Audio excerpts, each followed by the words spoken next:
She was just 11 years old when she found the cabin that had been waiting in those mountains for 37 years, untouched, unlocked, and filled with a secret so profound it would crack open the silence of an entire town and prove that some things are never truly abandoned, only forgotten by those too afraid to remember. Before we dive into this story, make sure to smash that subscribe button because tomorrow we have an extra special story for you that will blow your mind. The mountain air in Pine Ridge, Colorado carried the kind of cold that settled deep into your bones and stayed there long after you came inside. It was the first week of October in 2023, and the aspens had already started their slow burn into gold. 11-year-old Maya Chen lived with her mother in a trailer park on the eastern edge of town, where the road turned from asphalt to gravel and the houses gave way to wilderness. Their double-wide sat at the very end of the row, its aluminum siding dented and streaked with rust, the wooden steps sagging under years of mountain weather and deferred dreams. Maya's mother, Sarah, worked double shifts at the truck stop diner 15 miles down the highway. She left before sunrise and came home long after dark, smelling like coffee and fryer grease, her eyes carrying the particular exhaustion of a woman who had been running on empty for so long she'd forgotten what full felt like. Sarah was only 32, but the lines around her mouth and the grey threading through her dark hair made her look older. She moved through life with the quiet desperation of someone who knew the rent was always 2 weeks away from being late and the electricity always one forgotten payment from being cut off.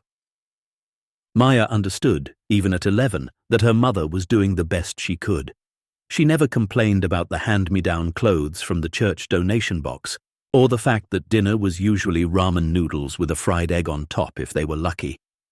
She kept her head down at school, did her homework at the cracked formica table in the kitchen, and tried not to ask for things they couldn't afford. But what Maya couldn't quite hide, no matter how hard she tried, was the loneliness that followed her like a shadow. She had no siblings. Her father had left when she was 3, vanished into the kind of absence that doesn't leave forwarding addresses or birthday cards. The kids at Pine Ridge Elementary treated her like she was invisible, not out of cruelty exactly, but out of the casual indifference that children show to those who don't fit into the established social order. She wore the wrong clothes, carried the wrong backpack, and lived in the wrong part of town. So Maya learned to disappear. She became a ghost in her own life, slipping through hallways unnoticed, eating lunch alone under the scraggly pine tree behind the cafeteria, and finding solace in the one place that never judged her: the mountains. The San Isabel National Forest pressed against Pine Ridge like a living thing, dense and ancient and full of secrets. While other kids spent their afternoons at friends' houses or at the rec center, Maya walked into the wilderness. At first, she stayed close to the well-marked trails, the ones where hikers and mountain bikers passed with their expensive gear and friendly waves. But gradually, as the months turned into years, she ventured deeper. She learned to read the mountain the way other kids learned to read social cues, where the deer bedded down at night, which streams ran year-round, how to tell a game trail from a hiking path, where the old logging roads disappeared into overgrowth. The mountains never asked her why she was alone. They never whispered about her second-hand shoes or the fact that her lunch was usually a peanut butter sandwich wrapped in a paper towel because they couldn't afford plastic bags. In the mountains, Maya could breathe. She could think. She could be something other than the poor kid from the trailer park. It was a Thursday afternoon when everything changed. School had let out early for teacher conferences, and Sarah wouldn't be home until past midnight. Maya had grabbed her worn backpack, stuffed in a water bottle and the last of the granola bars from the cupboard, and headed for the trailhead at the end of Old Summit Road. The October sky was the kind of blue that only exists at high altitude, sharp and clean and infinite. The temperature was dropping as the sun began its early descent, but Maya had learned to dress in layers, a thermal shirt under a flannel under a puffy jacket she'd found at the Goodwill 2 winters ago. She started on the Cascade Trail, a moderate 3-mile loop that most locals knew by heart. But after about a mile, where the trail forked near a cluster of standing dead pines, Maya veered left onto a narrow path she'd discovered a few months earlier. It wasn't on any map. It didn't have a name.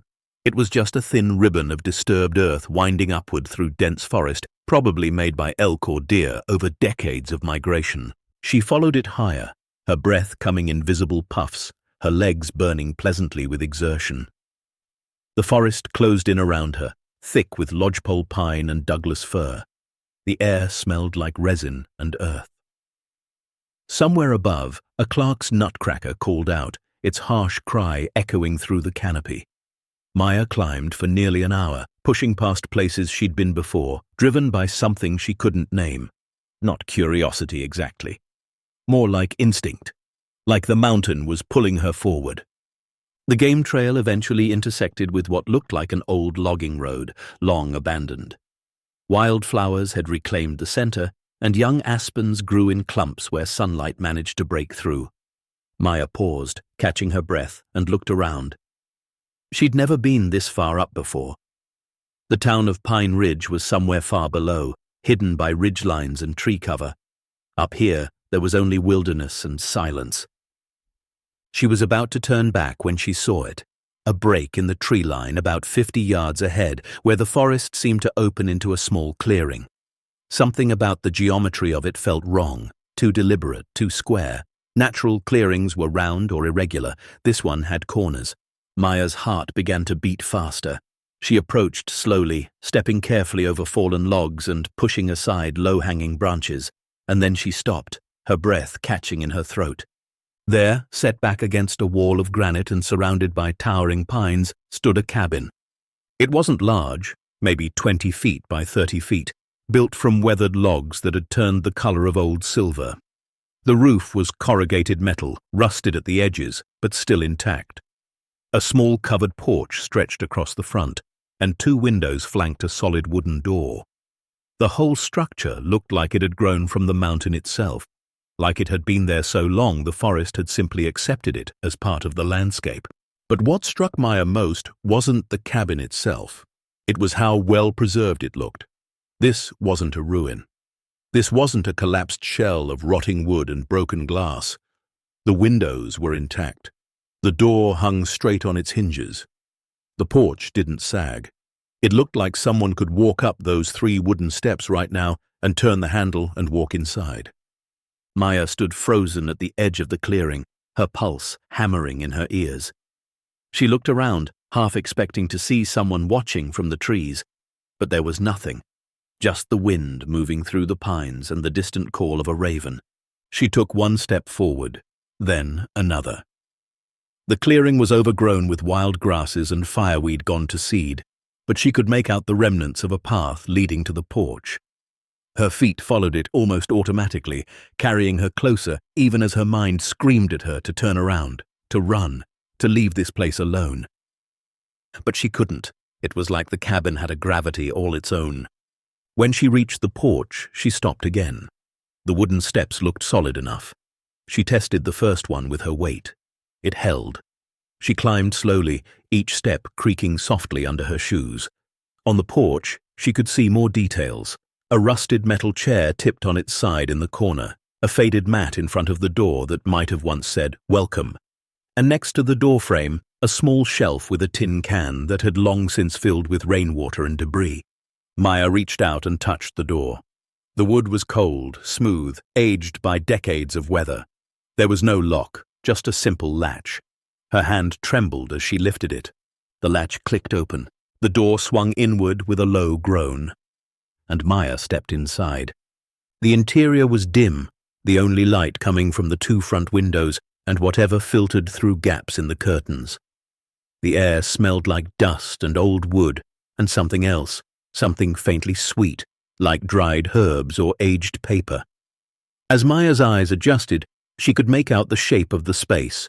1 large room with a small kitchen area along the back wall, a wood-burning stove in the corner, a table with 2 chairs near the window, and along the far wall, a narrow bed covered with a faded quilt. Everything was covered in a thin layer of dust, but beneath that dust, the room was remarkably intact. There were dishes stacked neatly in an open cabinet. Books lined a rough-hewn shelf above the table. Curtains hung in the windows, their fabric sun-bleached but not rotted. A kerosene lamp sat in the center of the table, and on the wall above the bed, a black and white photograph hung in a simple wooden frame. Maya walked toward it slowly, her footsteps barely audible on the plank floor. The photograph showed a woman, young, maybe in her 30s, standing in front of this very cabin. She wore practical clothes, jeans, a work shirt, boots. Her hair was pulled back and she was smiling, one hand resting on the porch railing. Behind her, the forest looked just as dense as it did now. The photo had that slightly blurred quality of pictures taken in the 1970s or early 80s. Maya stared at the woman's face. There was something about her expression, something open and hopeful, that made Maya's chest ache. She turned away from the photograph and surveyed the rest of the room. On the table, beneath the dust, she could see papers. She moved closer and gently brushed the surface clean with her sleeve. There were envelopes, unopened, addressed to someone named Elizabeth Brennan, care of Pine Ridge, Colorado. The postmarks were dated July 1986. That was 37 years ago. Maya picked up one of the letters carefully. The envelope was yellowed, but still sealed. She set it down and looked around more carefully. There was a journal on the bookshelf, its leather cover cracked with age. A coffee mug sat on the kitchen counter, a dark ring of residue still visible at the bottom. A jacket hung on a peg by the door, its fabric stiff with time. It was as if someone had simply walked away in the middle of an ordinary day and never came back. Maya's mind raced with questions. Who was Elizabeth Brennan? Why had she left this place? Why had no one come to claim it? The cabin was remote, yes, but not impossible to find. Surely someone in town knew it existed. Surely someone had been looking for it. She walked to the kitchen area and opened one of the cabinets. Inside were canned goods, their labels faded but still readable. Soup, beans, peaches. She checked the dates. 1985, 1986. All of them decades past expiration but perfectly preserved in the cold, dry mountain air. A shiver ran down Maya's spine. This wasn't just an abandoned cabin. This was a time capsule. This was someone's entire life, frozen in place and waiting. She moved to the bed and sat down gently. The quilt was handmade, its pattern a complex star design in faded blues and greens. She ran her fingers over the stitching, imagining the hours of work that had gone into it. On the small nightstand next to the bed, there was a water glass, a book turned face down to mark a page, and a pair of reading glasses. Maya picked up the book carefully. It was a paperback mystery novel, yellowed and brittle. The bookmark was a pressed wildflower, its color long since faded to brown. She set the book down and looked at the reading glasses. They were simple, wire-rimmed, and when she held them up to the light, she could see the prescription was strong. Everything in this cabin told the story of a real person who had lived here, who had read books and cooked meals and made quilts and received letters. A person who had left and never returned. Maya stood and walked to the bookshelf. She scanned the titles: Field Guides to Colorado, Flora and Fauna, novels from the 1970s and 80s, a collection of poetry, books on carpentry and wilderness survival. And there, on the top shelf, almost hidden behind the other books, was the journal she'd noticed earlier. She pulled it down carefully and opened it to the first page. The handwriting was neat, precise, slightly slanted to the right. The first entry was dated March 15th, 1983. Moved into the cabin today. After everything that happened in town, I needed a place where no one could find me, where no one could ask questions I don't have the strength to answer. Up here, I can breathe. Up here, I can start to forget. Maya's hands trembled as she turned the page. The entries continued, sporadic at first, then more regular. They were personal, raw, filled with observations about the forest, reflections on solitude, and scattered references to something that had happened before, something that had driven Elizabeth to this isolated place. Maya read entry after entry, her heart pounding. Elizabeth wrote about building furniture, about learning to survive the harsh mountain winters, about the peace she found in isolation. But threaded through all of it was a sadness, a sense of being haunted by something she couldn't escape. One entry from November 19th, 84 read, "Saw smoke from the town today when I hiked to the ridge. Wondered if anyone down there remembers me. Wondered if they still believe the lies. Some days I want to go back and tell them the truth. Other days I'm grateful to be forgotten." Maya closed the journal, her mind spinning. Elizabeth had been hiding from something, or someone, and whatever it was, it had been serious enough to drive her into complete isolation for years. She looked around the cabin again, seeing it differently now. This wasn't just a shelter, it was a refuge, a sanctuary. And for some reason, Elizabeth had left it all behind. The light coming through the windows had shifted, taking on the golden quality of late afternoon. Maya realized with a start that she'd been in the cabin for over an hour. Her mother wouldn't be home for hours yet, but she needed to get back before dark. The mountain was no place to be caught after sunset, especially this far from any trail. She carefully returned the journal to its place on the shelf, making sure everything was exactly as she'd found it. As she moved toward the door, her eye caught something she'd missed before. A small wooden box on the kitchen counter, partially hidden behind the coffee mug. It was about the size of a shoebox, made from polished pine with simple brass hinges. Maya hesitated, then lifted the lid. Inside were papers, neatly organized and tied with string. There were photographs, more than a dozen of them, showing Elizabeth at different ages, with different people. There were documents, a birth certificate, a high school diploma from Pine Ridge High School class of 1972, a nursing certificate, a deed to property. Maya's breath caught when she saw the deed. It was for this cabin, this land, registered to Elizabeth Marie Brennan, dated April 1983. So Elizabeth had owned this place legally. It wasn't just some squatter's shack. This was her property, her home. Beneath the documents were letters, dozens of them still sealed in their envelopes. The return addresses were from different places, Denver, California, even one from Texas. But Elizabeth had never opened them. Maya's hands shook as she carefully closed the box and set it back where she'd found it. She backed toward the door, her mind reeling. This was bigger than she'd thought. This wasn't just an abandoned cabin. This was a mystery, a real mystery, with a real person at the center of it. She stepped out onto the porch and pulled the door closed behind her, making sure the latch caught. The sun was lower now, painting the clearing in shades of amber and gold. The temperature had dropped, and Maya's breath formed clouds in the air. She stood there for a long moment, looking back at the cabin. Part of her wanted to run straight into town, to find someone in authority, to tell them what she'd found. But another part of her, a stronger part, wanted to keep this secret. At least for now.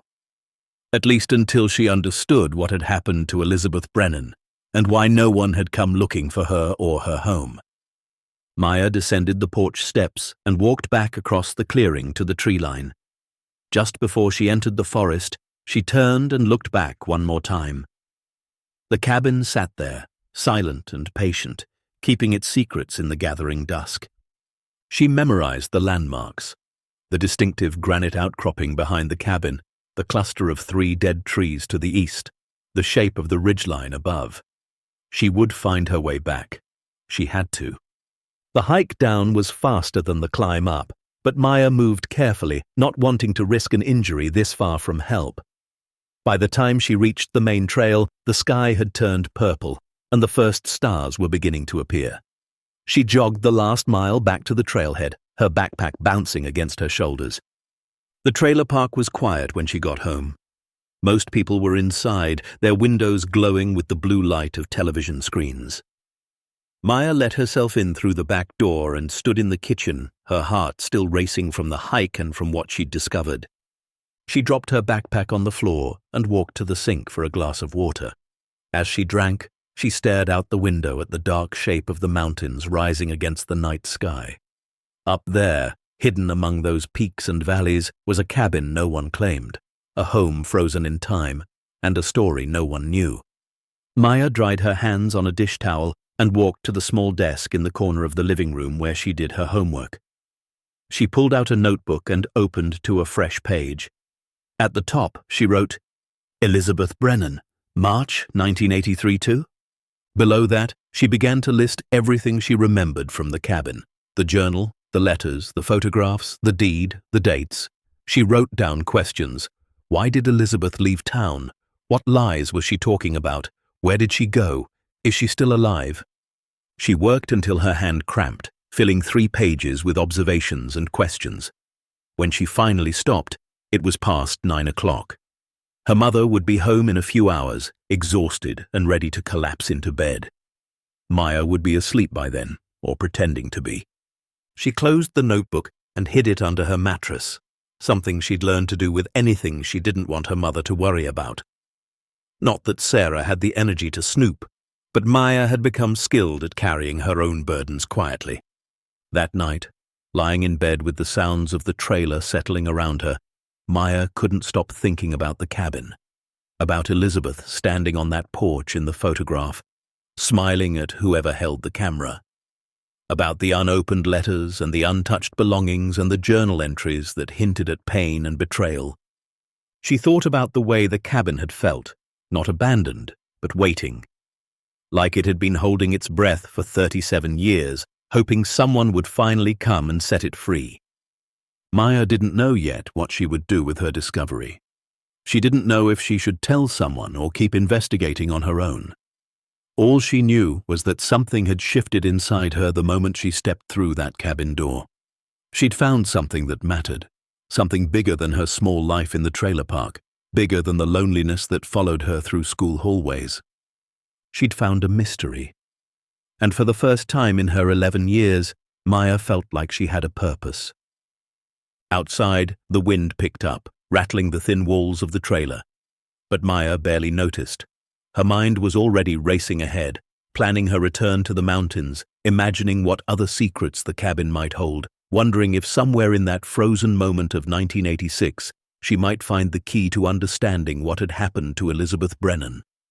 And why, in a town as small as Pine Ridge, no one had ever thought to ask where she'd gone. Maya returned to the cabin 3 days later. She'd spent those 72 hours in a state of barely contained restlessness, going through the motions of school and homework while her mind remained fixed on that clearing high in the San Isabel National Forest. She'd read and reread her notes, memorizing every detail, planning her next visit.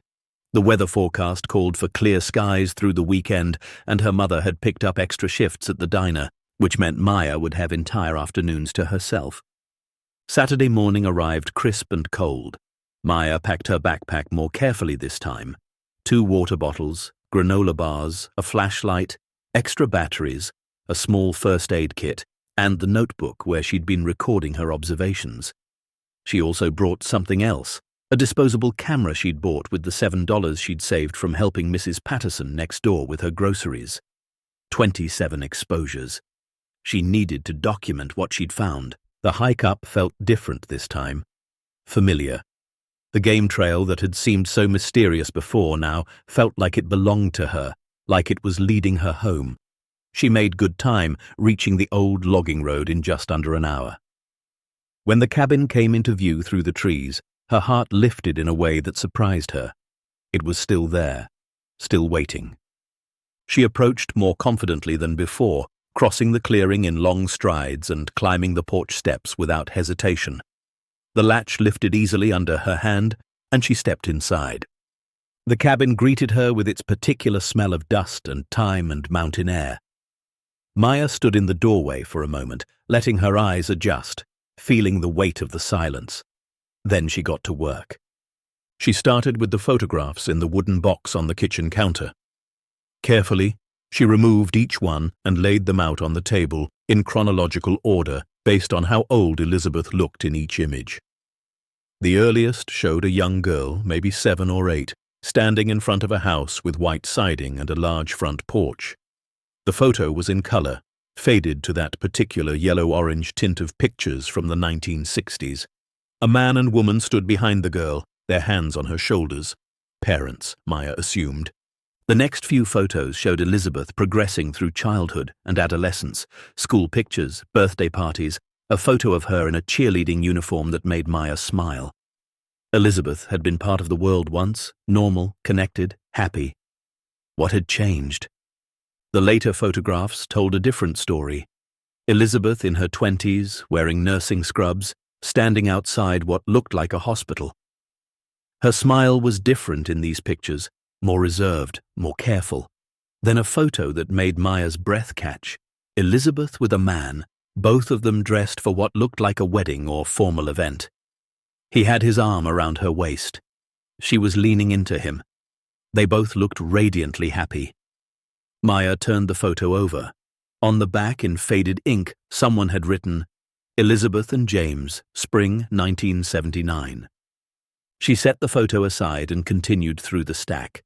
More pictures of Elizabeth and James, hiking, sitting by a campfire, standing in front of a Christmas tree. Young love documented in chemical emulsion and cardboard frames.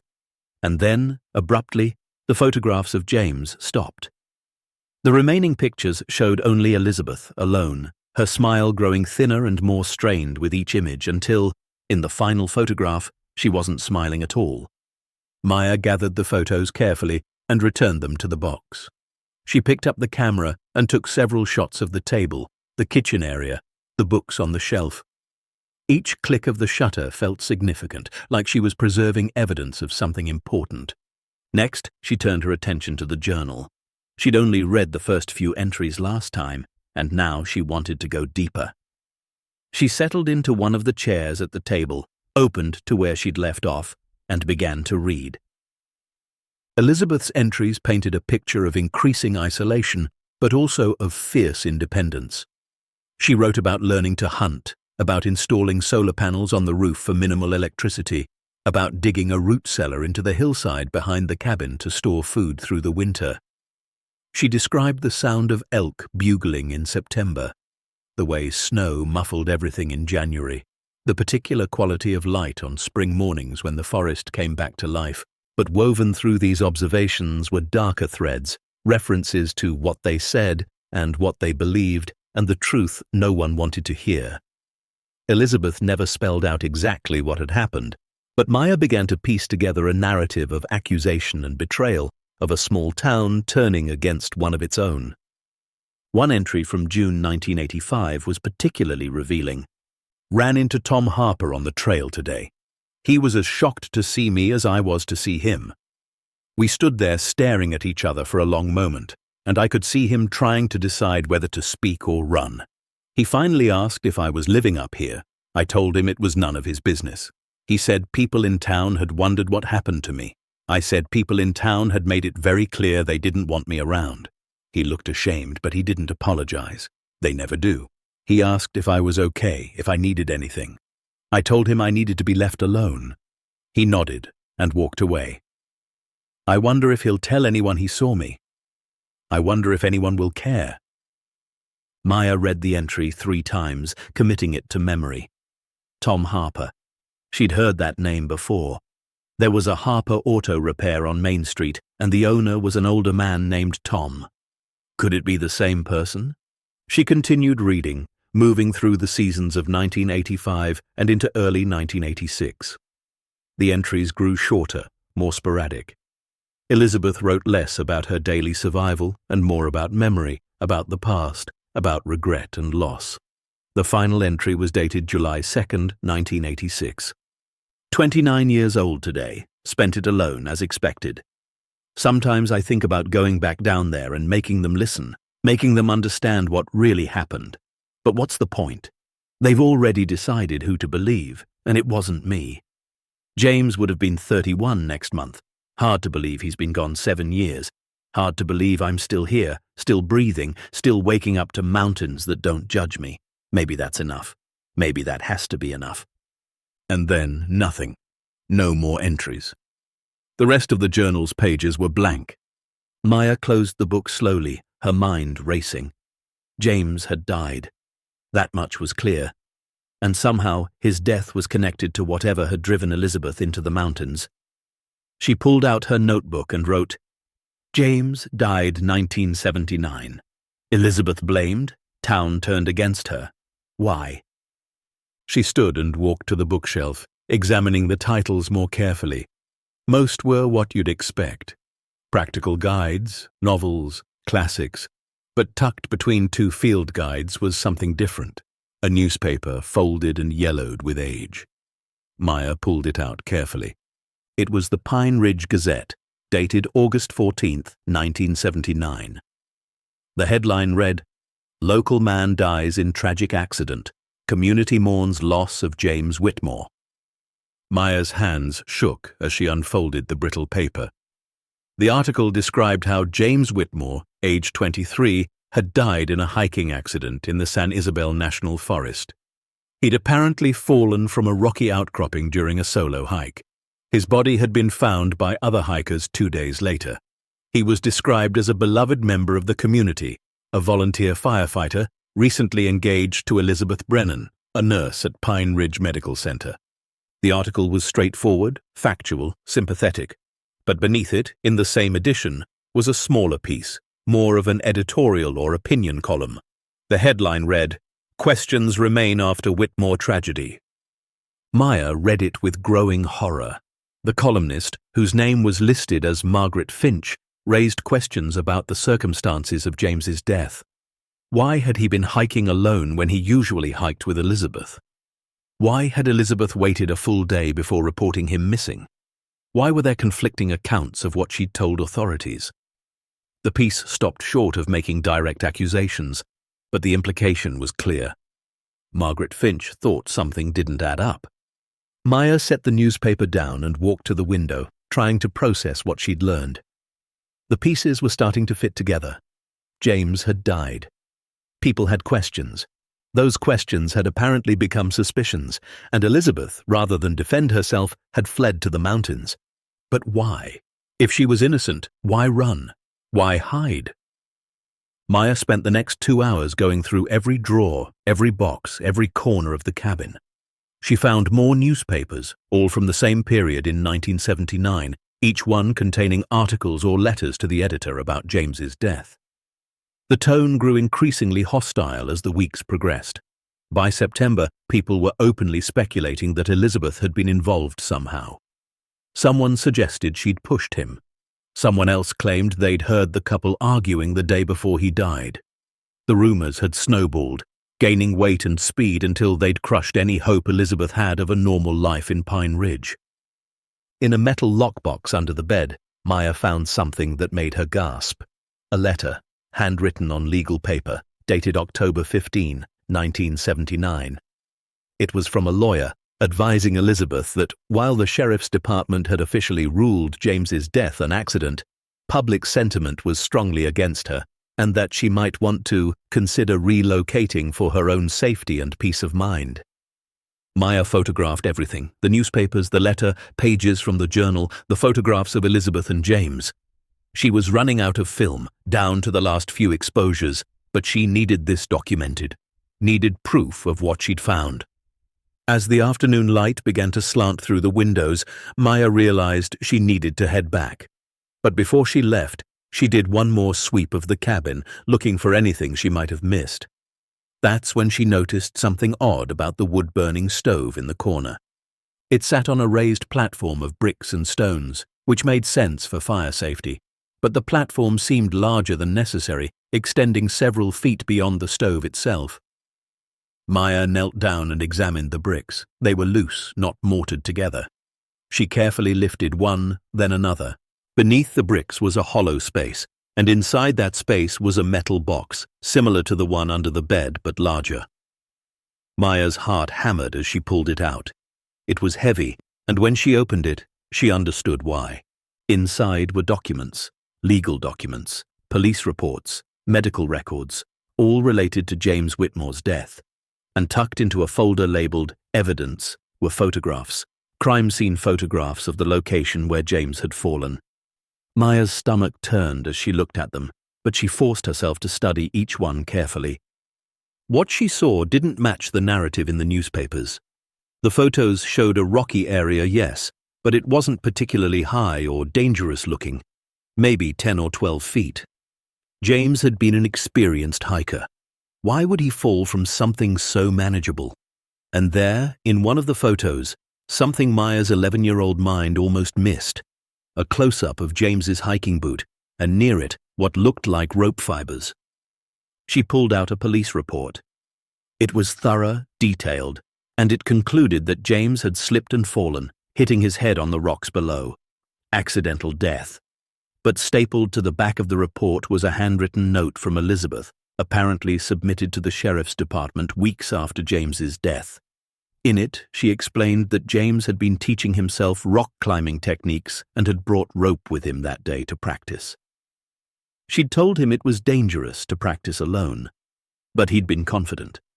She'd believed, based on the rope fibers and the position of his body, that he might have been attempting to rappel down the outcropping when something went wrong with his anchor or his technique. The sheriff's department had apparently dismissed this theory, noting that there was no climbing equipment found at the scene other than the rope fragments. But Elizabeth had underlined one sentence multiple times. "I told them to search more carefully. I told them James had a full climbing kit in his truck. They said the truck was empty when they found it." Maya sat back on her heels, her mind spinning. Someone had taken James's climbing equipment from his truck. Someone had removed evidence from the scene. And Elizabeth, in trying to explain what had really happened, had only made herself look more suspicious. She carefully returned everything to the metal box and replaced it under the bricks. She stood, brushed the dust from her jeans, and looked around the cabin one more time. This place held more than memories. It held truth, a truth that had been buried for 37 years. Maya locked the cabin door behind her and started down the mountain.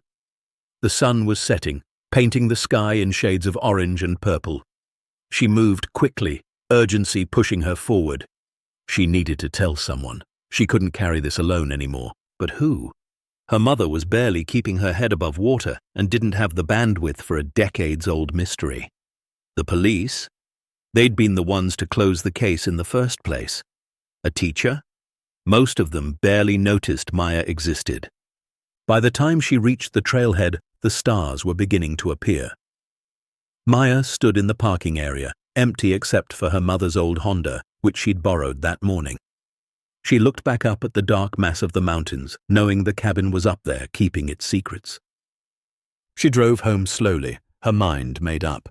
There was one person in Pine Ridge who might listen, one person who'd always been kind to her, even when others hadn't. Mrs. Eleanor Vance, the town librarian. Eleanor Vance had worked at the Pine Ridge Public Library for 43 years. She knew everyone, remembered everything, and had a reputation for discretion and fairness. She'd helped Maya countless times with school projects, never making her feel less than because of where she lived or how she dressed. Monday after school, Maya walked into the library with her backpack heavy with notes and her disposable camera, now fully used and ready for development. The library was quiet, nearly empty. Mrs. Vance sat behind the circulation desk, reading glasses perched on her nose, sorting through returned books. She looked up when Maya approached and smiled. "Hello, dear.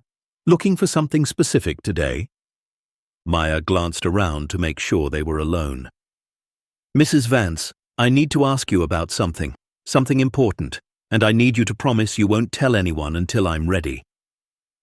Eleanor's expression shifted from friendly to concerned. She set down the book she was holding and gave Maya her full attention.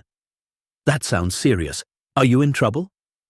"No," Maya said, "but I found something up in the mountains, and I think it's connected to something that happened a long time ago." Eleanor studied her for a long moment, then stood. "Let's talk in my office." The office was small, cluttered with books and papers, but private. Eleanor closed the door and gestured for Maya to sit. She took the chair across from her and folded her hands. "I'm listening." Maya took a deep breath and began. She told Eleanor everything, finding the cabin, reading the journal, discovering the newspapers and police reports, learning about Elizabeth Brennan and James Whitmore. She showed her notes, explained what she'd found, described the evidence that suggested James's death might not have been the simple accident everyone believed. Eleanor listened without interrupting, her expression growing more troubled as Maya spoke. When Maya finally finished, Eleanor sat back in her chair and was quiet for a long moment. "Elizabeth Brennan," she finally said, her voice soft with memory. I remember her. She was a few years younger than me, but Pine Ridge is small. Everyone knew everyone. She was a good person, Maya. Kind, competent, dedicated to her work at the hospital. What happened after James died? Maya asked. Eleanor sighed. Exactly what you discovered. The town turned on her. You have to understand, James Whitmore was, well, he was special. Everyone loved him. When he died, people needed someone to blame. Accidents are random, senseless. But if someone was responsible, if someone had caused it, then it made sense. It had meaning. But there was no evidence she did anything wrong, Maya said. There didn't need to be, Eleanor replied sadly. Suspicion was enough. People started avoiding her. She lost her job at the hospital, said it was a mutual decision, but everyone knew better. She stopped coming to church, stopped going to the grocery store. And then, sometime in late 1979 or early 1980, she just disappeared. Most people assumed she'd left town entirely. She didn't leave, Maya said. She just went up. Eleanor nodded slowly. So it seems. And she stayed there for years, according to her journal. Until at least July of 1986, Maya confirmed. That's when the entries stop. What happens next will unravel a decades-old mystery, reveal the truth behind a tragedy no one wanted to question, and prove that sometimes the quietest voices deserve to be heard the loudest. Stay tuned to see what happens next. If you're enjoying the story, please like, share, and subscribe for more. And no one ever found her? Maya asked. In all those years? Eleanor shook her head. If they did, I never heard about it. But Maya, think about it. If people believed she was guilty of something, even without proof, they might have been relieved when she disappeared. Out of sight, out of mind. They could move on without having to confront their own role in driving her away. Maya felt anger rising in her chest. That's not fair. No, Eleanor agreed. It's not, but it's human. People are complicated, Maya. They do terrible things sometimes, even good people, especially when they're scared or grieving. Maya leaned forward. Mrs. Vance, I think someone took James's climbing equipment from his truck. I think someone removed evidence. Elizabeth tried to tell the police, but they didn't listen. What if she was right? What if there's more to this than anyone realized? Eleanor's eyes widened slightly. That's a serious accusation. I know, Maya said, but it's in the police report. Elizabeth's statement. She said James had a full climbing kit and it was gone. Someone took it. Eleanor stood and walked to her window, looking out at Main Street. If what you're saying is true, if someone did remove evidence, the question is why?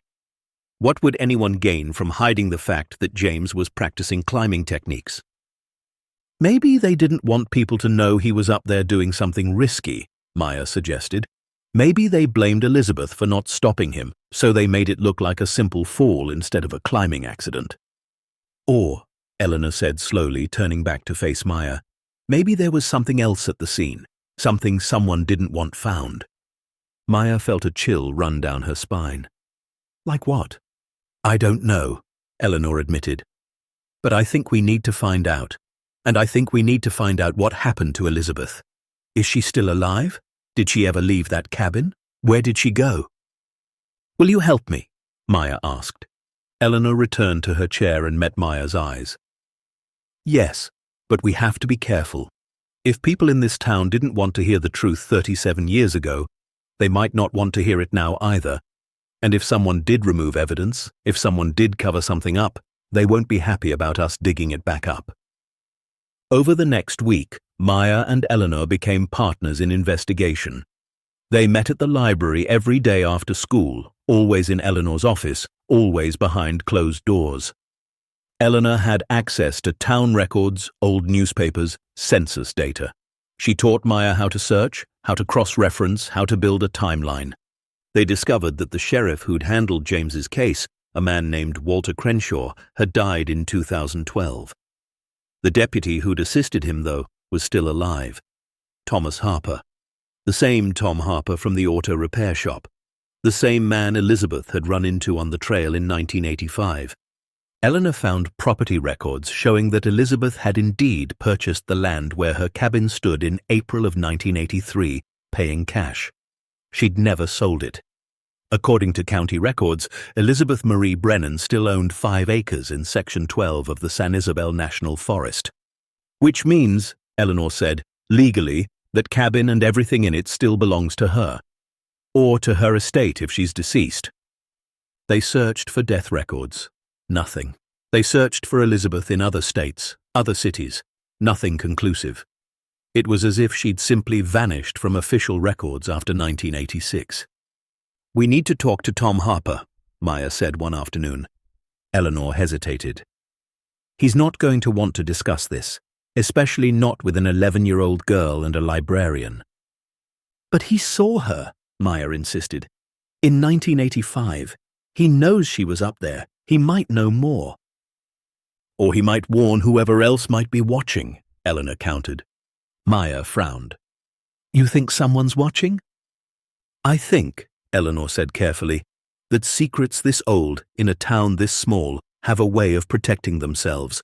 People have investments in the official story, reputations, legacies. We need to be smart about this." But Maya was impatient. She'd spent her whole life being invisible, being ignored. Now she'd found something real, something important. She wanted action. That Friday afternoon, without telling Eleanor, Maya walked into Harper Auto Repair.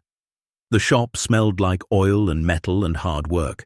Tom Harper was in his late 60s now, his hair completely white, his hands permanently stained with grease. He looked up from under the hood of a truck when Maya entered. "Help you?" he asked, not unkindly. Maya's courage almost failed her. But she thought of Elizabeth, alone in that cabin, and forced herself to speak. "Mr. Harper, my name is Maya. I need to ask you about someone. About Elizabeth Brennan." The change in Tom Harper's face was immediate and unmistakable. The color drained from his cheeks. His hand, holding a wrench, froze in mid-air. "Where did you hear that name?" "I found her cabin," Maya said simply. "Up in the San Isabel. I've been reading her journals, looking at her things. I know about James Whitmore. I know about what happened." Tom set down the wrench carefully and wiped his hands on a rag. His jaw worked like he was trying to decide what to say. Finally, he spoke. "You need to leave that alone, kid. That's old business. Finished business." "But it's not finished," Maya said. "Elizabeth never got to tell her side. Everyone just assumed—" "I said leave it alone!" Tom's voice was sharp now, hard. "You don't know what you're messing with. That situation was handled. It's done." "Handled how?" Maya pressed. "By making her leave? By taking James's climbing equipment so no one would know he was doing something dangerous?" Tom's eyes went wide. For a second, Maya thought he might grab her, might physically throw her out of the shop. But instead, he just stood there, breathing hard, staring at her like she was a ghost. "How do you know about the equipment?" he whispered. "It's in the police report," Maya said. "Elizabeth's statement. She told the sheriff that James had a full climbing kit, but it was gone. Someone took it." Tom turned away from her, facing the truck, his shoulders rigid. When he spoke again, his voice was barely audible. "You need to go. Now. And you need to forget about this." "But now!" He spun back around, and Maya saw something in his face that frightened her. Not anger, fear. She backed toward the door, her heart hammering. "Why are you scared, Mr. Harper? What are you afraid I'll find?" But Tom just shook his head and turned his back on her. Maya ran from the shop, her mind racing. Tom Harper knew something that still terrified him 37 years later, something worth protecting even now.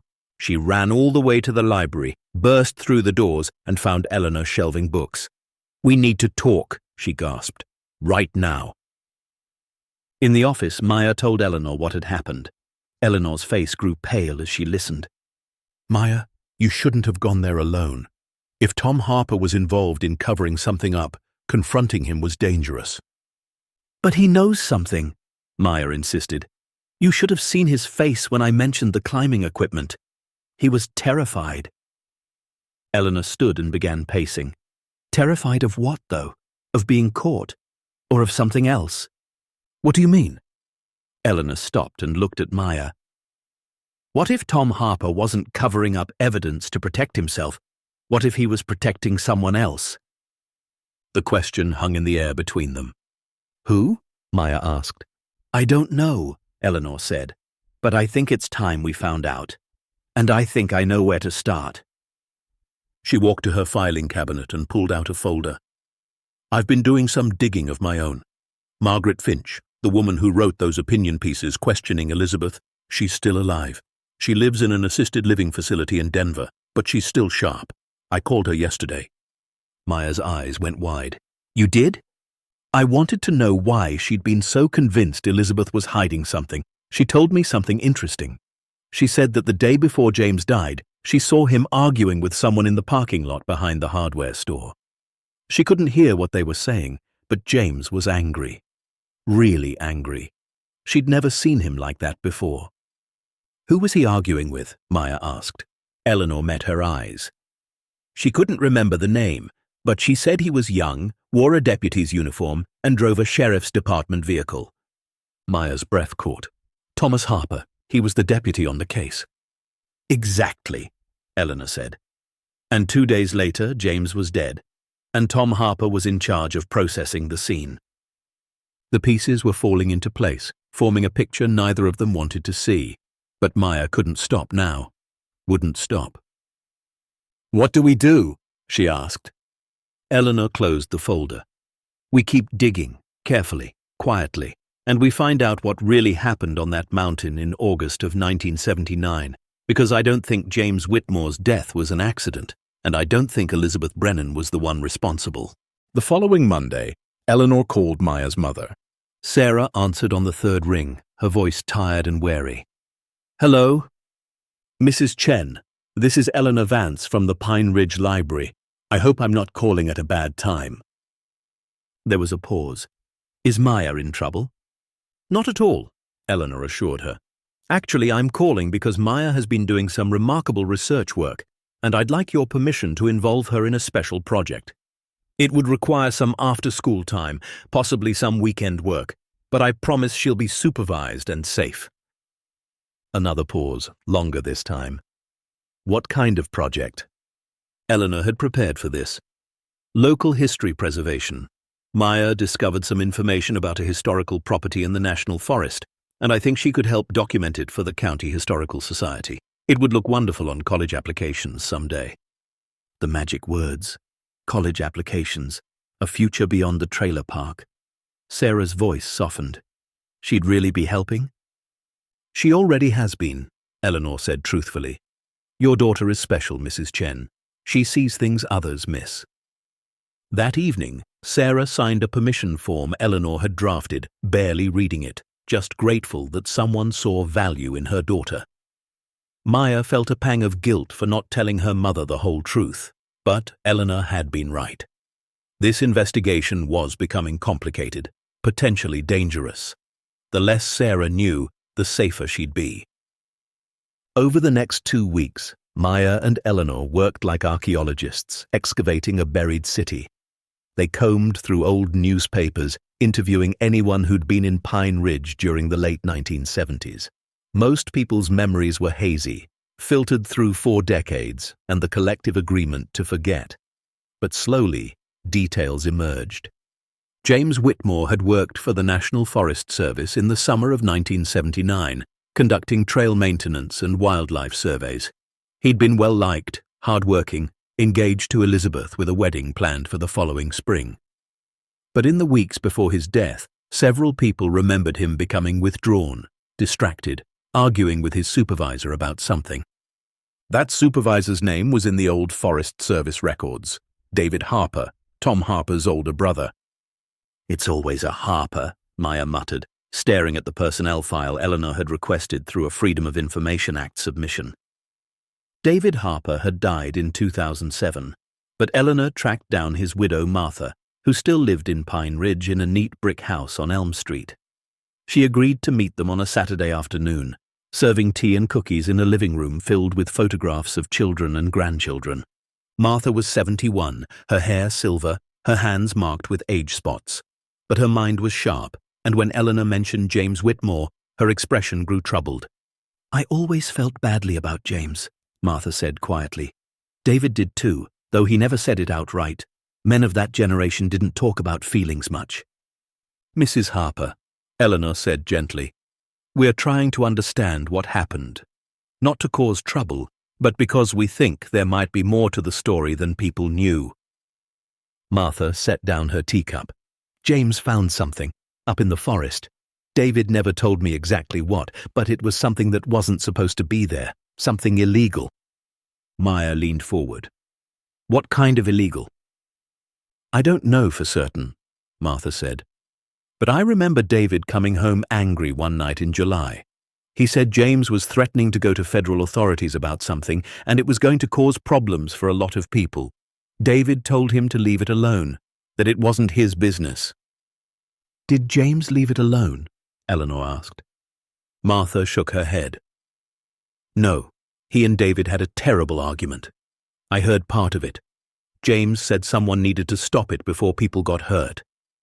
David said James was being naive, that he didn't understand how things worked. Then David told James he needed to talk to Tom before he did anything stupid." "Tom Harper," Maya said. "David's brother, the deputy." "Yes," Martha confirmed. "David thought Tom could talk some sense into James, explain the realities of the situation." "And did he?" Eleanor asked. Martha looked down at her hands. "I don't know. 2 days after that conversation, James was dead. David was devastated. He blamed himself, said he should have listened to James, should have backed him up. He never forgave himself." "Did he ever say what James had found?" Maya pressed. "No," Martha said. "But after James died, David changed. He became quieter, more withdrawn. He quit the Forest Service 6 months later and started working at the lumber mill. Said he couldn't stomach being in those woods anymore." She paused. "And Tom, he left the sheriff's department around the same time, opened his auto shop. Both of them just walked away from jobs they'd held for years." Maya and Eleanor exchanged glances. Men didn't abandon careers in a town like Pine Ridge without reason. "Mrs. Harper," Eleanor said carefully, "do you think James's death was really an accident?" Martha was quiet for a long time. When she finally spoke, her voice was barely a whisper. "I think James knew something that made him dangerous to someone, and I think whoever that someone was, they wanted him silenced. Whether it was intentional or just convenient, I can't say, but I've wondered for 37 years." They left Martha Harper's house with more questions than answers. As they walked back toward Eleanor's car, Maya's mind raced. James found something illegal in the forest, something worth protecting, worth killing for. "Possibly," Eleanor said. "But we need to be careful about making accusations we can't prove." What could have been up there? Maya wondered aloud. In the late 70s? What would be illegal enough that people would cover up a death? Eleanor stopped walking. "I might know someone who can tell us, but Maya, if we go down this road, there's no turning back. Are you sure you want to keep going?" Maya thought about Elizabeth, alone in that cabin for years, carrying the weight of suspicion and grief. She thought about the unopened letters, the journal entries filled with pain, the life frozen in place because no one had believed her. "I'm sure," Maya said. The someone Eleanor knew was a retired forest ranger named Vincent Ortega. He was 82 years old and lived in a cabin even more remote than Elizabeth's, accessible only by a rough four-wheel drive road. Eleanor drove them there the following Sunday in her ancient Subaru, the vehicle bouncing and groaning over ruts and rocks. Vincent greeted them on his porch, a tall man made taller by excellent posture, his face weathered like old leather. He'd agreed to talk only because Eleanor had called in a favor. He'd helped her research a book about Pine Ridge history 10 years earlier. They sat on his porch, drinking coffee that could strip paint, and Eleanor explained what they were investigating. Vincent listened without interrupting, his expression growing darker as the story unfolded. When Eleanor finished, Vincent set down his mug. "You're talking about the grow operation." Maya blinked. The what?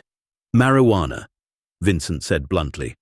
Back in the late 70s, there were several large-scale growing operations hidden in the national forest, remote locations near water sources, far from trails. It was a big problem. The Forest Service and DEA were trying to shut them down, but these operations were well protected. People made serious money, and they didn't take kindly to interference. Eleanor's eyes widened. You think James found one of these operations? I'd bet my pension on it, Vincent said. Summer of '79, we lost 2 operations that were about to be raided. Someone tipped them off. The crops were destroyed, the equipment gone by the time we got there. There was a lot of speculation about who the leak was, but nothing was ever proven. Who did people suspect? Maya asked. Vincent hesitated, then said, There were rumors, whispers that someone in local law enforcement was on the payroll, someone who could provide advance warning about raids, keep the growers one step ahead of us. Tom Harper, Eleanor said. He was a deputy. I'm not naming names, Vincent said firmly, but I will say this. When those operations disappeared, so did any chance of catching the people running them. And not long after, certain individuals in Pine Ridge suddenly had money they hadn't had before. New trucks, renovations on houses, investments in businesses. Maya's mind was spinning. So if James found evidence that Tom Harper was dirty, was protecting drug operations, that would be a motive for wanting James quiet, Eleanor finished.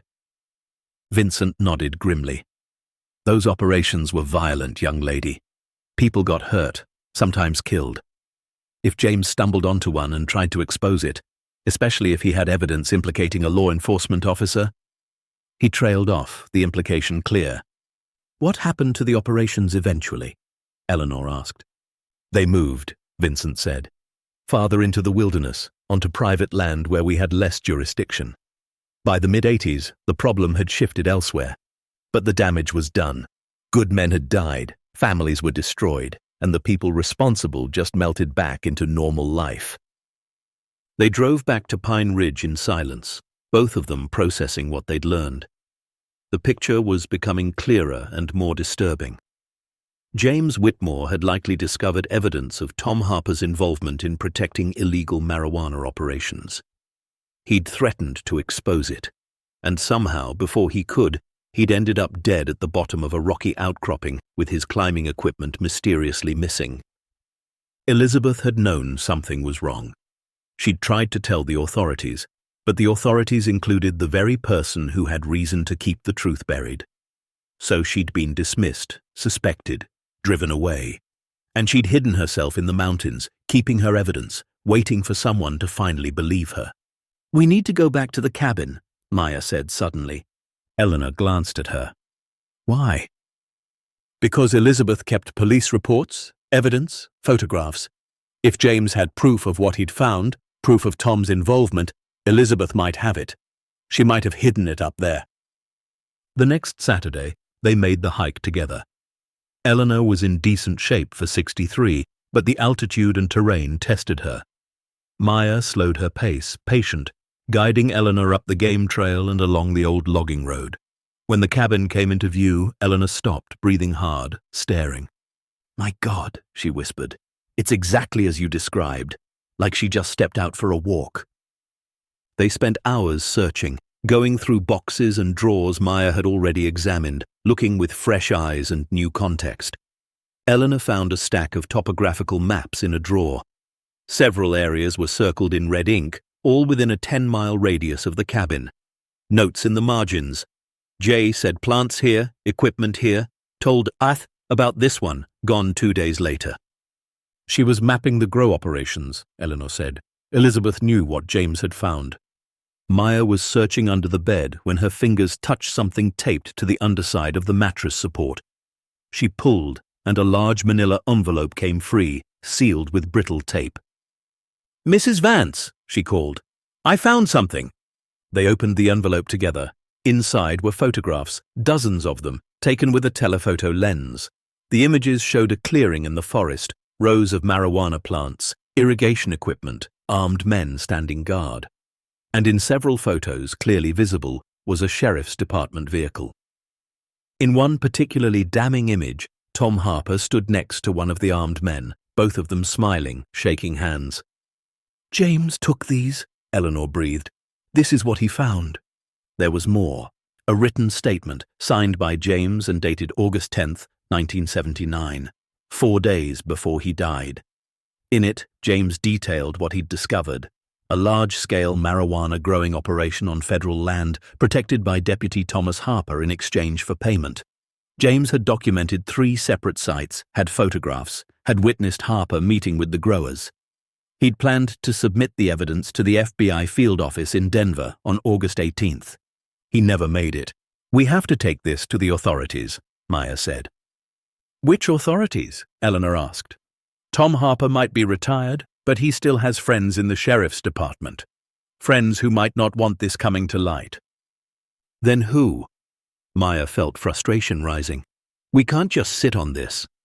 "No," Eleanor agreed, "but we need to be strategic. We need to—" She was cut off by the sound of an engine. Both of them froze. Through the cabin window, they saw a truck pulling into the clearing. A newer model, 4-wheel drive, and behind it, another vehicle.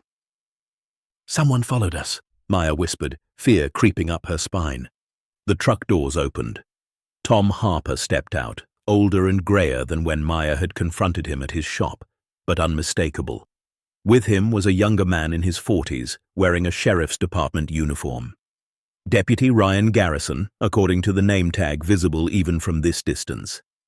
Eleanor quickly gathered the photographs and James's statement, stuffing them back into the envelope. "Is there a back way out of here?" Maya thought fast. "There's a root cellar behind the cabin. We can hide there, wait for them to leave." But it was too late. Tom Harper was already climbing the porch steps. His voice boomed through the door. "I know you're in there, Eleanor. Your car's at the trailhead. We need to talk." Eleanor squeezed Maya's hand. "Stay calm. Let me handle this." She opened the door. Tom stood there, Deputy Garrison behind him. Tom's face was hard, but Maya saw something else in his eyes. Not anger, resignation. "You shouldn't have come here," Tom said. "This is Elizabeth Brennan's property," Eleanor replied, her voice steady. "We have permission to be here." "From who?" Garrison asked. "Elizabeth Brennan's been dead for 20 years. The words hit Maya like a physical blow. "What?" Garrison looked surprised that she'd spoken. "You didn't know? Elizabeth Brennan died in 2003. Heart failure. She was found in a halfway house in Nevada. Took them 6 months to identify her because she'd been using a different name." Maya felt tears spring to her eyes. Elizabeth had died alone, far from home, still carrying the burden of what had happened. "How do you know that?" Eleanor asked quietly. Garrison glanced at Tom, who nodded. "Because I've been paying for her burial plot in Nevada for the last 20 years, Tom said, "and making sure no one in Pine Ridge knew where she'd gone or what had happened to her." The confession hung in the air. Eleanor's grip on the envelope tightened. "Why would you do that?" Tom's face crumpled. For a moment he looked every one of his 68 years. "Because it was my fault she ran. My fault she lived up here alone for all those years. My fault she died without ever coming home." "You protected the people who killed James," Maya said, her voice shaking with anger. "You took his climbing equipment so no one would know what really happened. You made everyone think Elizabeth was responsible." "No," Tom said sharply. "I didn't make anyone think anything. People came to their own conclusions. I just didn't correct them." "That's the same thing," Maya shouted. "You're right," Tom said quietly. "It is. And I've lived with that for 37 years. Deputy Garrison shifted uncomfortably. "Tom, maybe we should—" "No," Tom interrupted. "They found it. They deserve to know the truth." He looked at Eleanor. "You found the photographs, didn't you? James's statement?" Eleanor didn't answer, which was answer enough. Tom nodded. "I figured. Elizabeth was too smart to destroy evidence. She kept it, hoping someday someone would listen." He walked to the cabin's porch railing and leaned against it heavily. "You want to know what happened? I'll tell you, but not here, not in her home. She deserves better than that." They gathered in the clearing, an unlikely group bound by secrets and time. Tom sat on a fallen log, and his voice, when he spoke, was heavy with regret. James did find the grow operation, and he did have evidence of my involvement. He came to me, showed me the photographs, said he was going to the FBI. I begged him not to. Told him it was more complicated than he knew, that he'd be putting people in danger. What people? Eleanor asked. My brother, Tom said. David. The growers had found out he was feeding information to the Forest Service about their locations. They threatened to kill him, kill Martha, kill their kids. So I made a deal. I'd provide counterintelligence, warn them about raids in exchange for my brother's safety. You became dirty to protect your family, Eleanor said. Yes, Tom admitted, and I knew it was wrong, but I couldn't let them hurt David. He was all the family I had left after our parents died. What happened to James? Maya asked. Tom's voice broke. I don't know. I swear to God, I don't know. I met with him the day before he died. Tried one more time to convince him to drop it. He refused, said some things were more important than protecting criminals. We argued. It got heated. And then he left. That was the last time I saw him alive. He paused, struggling with emotion. The next day, hikers found his body.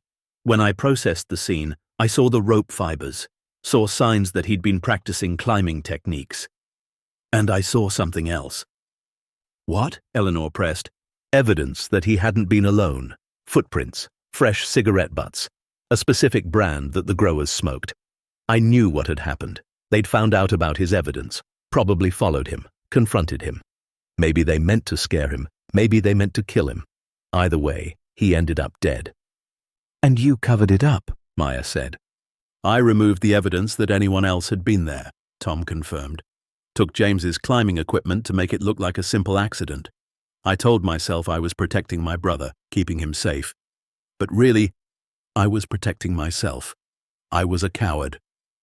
What happens next will expose a conspiracy of silence spanning nearly 4 decades, force an entire town to confront its buried guilt, and prove that Maya's discovery was never just about a cabin in the mountains, but about giving voice to those who were silenced.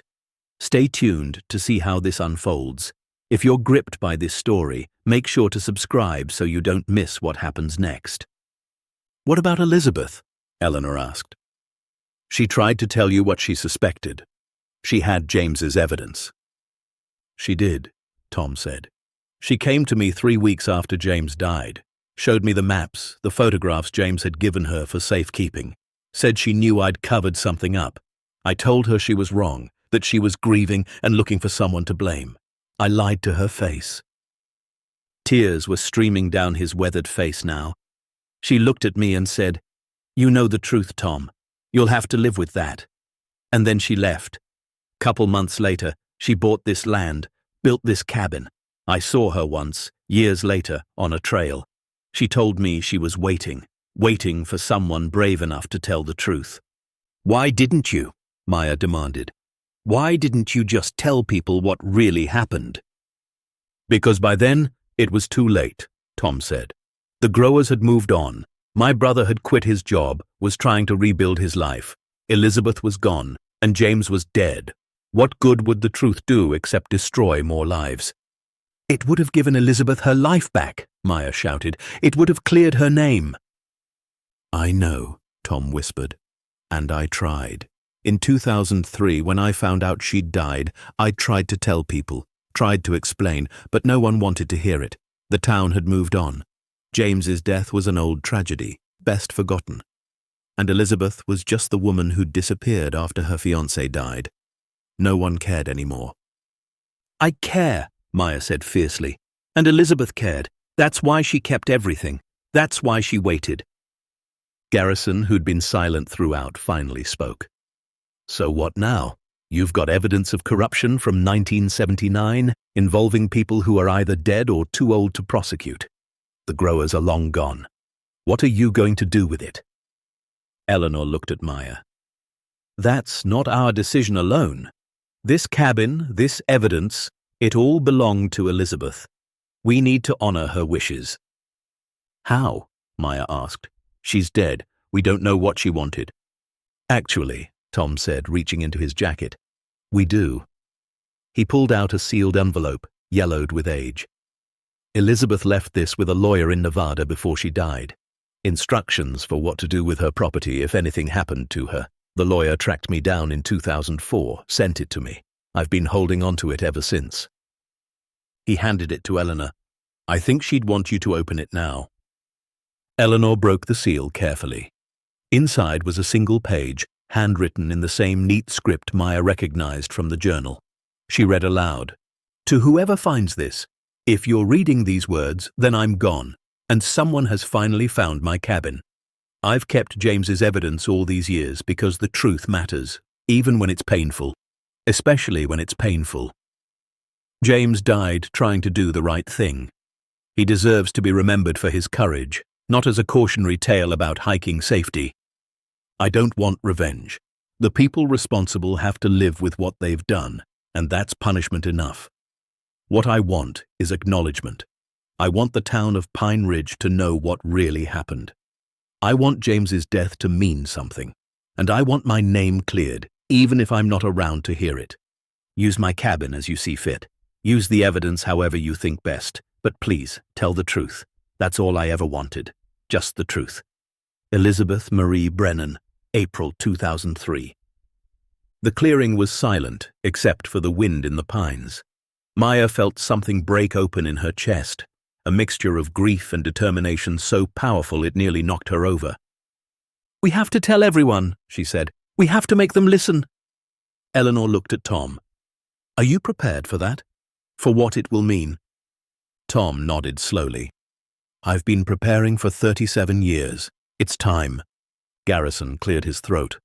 As an officer of the law, I should probably advise you that making this public could open up a lot of old wounds. There could be legal ramifications, lawsuits, criminal investigations, even if prosecutions are unlikely. I don't care, Tom said. I'm an old man. I've got nothing to protect anymore except my conscience, and that's been killing me for decades.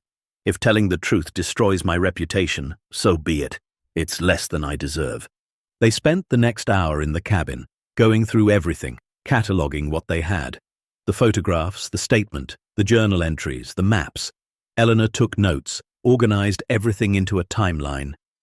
Maya found herself looking at the photograph of Elizabeth on the wall, the young woman smiling in front of her refuge. I'm sorry we're so late, Maya whispered to the image. But we're here now. We won't let you be forgotten. As the sun began to set, painting the clearing in shades of gold and amber, they locked the cabin door and began the hike down. Tom and Garrison had to walk slowly, neither used to the altitude or terrain. Maya stayed close to Eleanor, the envelope of evidence pressed against her chest like armor. At the trailhead, they paused. Tom looked back toward the mountains, barely visible now in the gathering darkness. Thank you, he said quietly, for being braver than I was, both of you. We're not done yet, Eleanor replied. The hard part is still ahead. She was right. Getting people to listen, to care about a 37-year-old tragedy, to acknowledge their own role in driving an innocent woman into exile, that would be the real challenge. But Maya had faced challenges before. She'd survived loneliness, poverty, invisibility. She'd found a cabin no one else had bothered to look for. She'd uncovered a truth no one else had wanted to find. She could do this too. The next morning, Eleanor made a call to the Pine Ridge Gazette, the same newspaper that had published Margaret Finch's opinion pieces in 1979. The editor, a woman named Rebecca Torres, agreed to meet them that afternoon. Rebecca was in her early 50s, a former investigative reporter for the Denver Post who'd moved to Pine Ridge for a quieter life. But when Eleanor laid out the evidence, when Maya told the story of finding the cabin and everything that had followed, Rebecca's reporter instincts kicked in. This is major, she said, flipping through the photographs. These are federal crimes. Corruption, possible murder, conspiracy. And you're saying Tom Harper is willing to go on record? He is, Eleanor confirmed. And you found all of this because an 11-year-old girl went hiking? Rebecca looked at Maya with something like awe. Maya felt herself blush. I just wanted to explore. You did more than explore, honey, Rebecca said. You gave a dead woman her voice back. That's not nothing. The article ran the following Sunday, taking up the entire front page and continuing for 3 more pages inside. The headline read, 37 years later, the truth about James Whitmore's death finally emerges. Rebecca had written it beautifully, weaving together interviews with Tom Harper, excerpts from Elizabeth's journal, testimony from Vincent Ortega and Martha Harper, and photographs from James's hidden evidence. She'd presented the facts clearly. James had discovered corruption, had been silenced, and Elizabeth had been wrongly suspected and driven away by a town unwilling to look too closely at the truth. The reaction was immediate and explosive.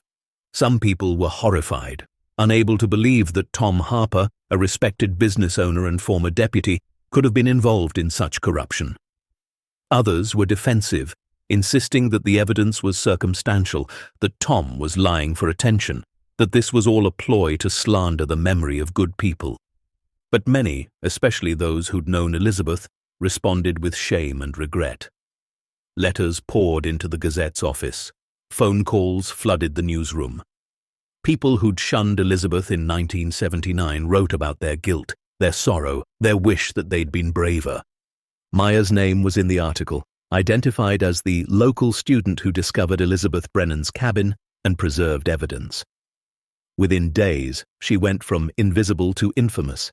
Kids at school stared at her in the hallways. Teachers pulled her aside to ask if she was okay. Some parents called her a troublemaker, said she should have left the past alone. But others saw her differently, saw her as someone who'd done something important, someone who mattered. The school principal, Mr. Dawson, called Maya to his office a week after the article ran. She went with her stomach in knots, sure she was in trouble. Instead, he smiled at her. Miss Chen, I wanted to tell you that what you've done for this community, even if it's uncomfortable, is remarkable.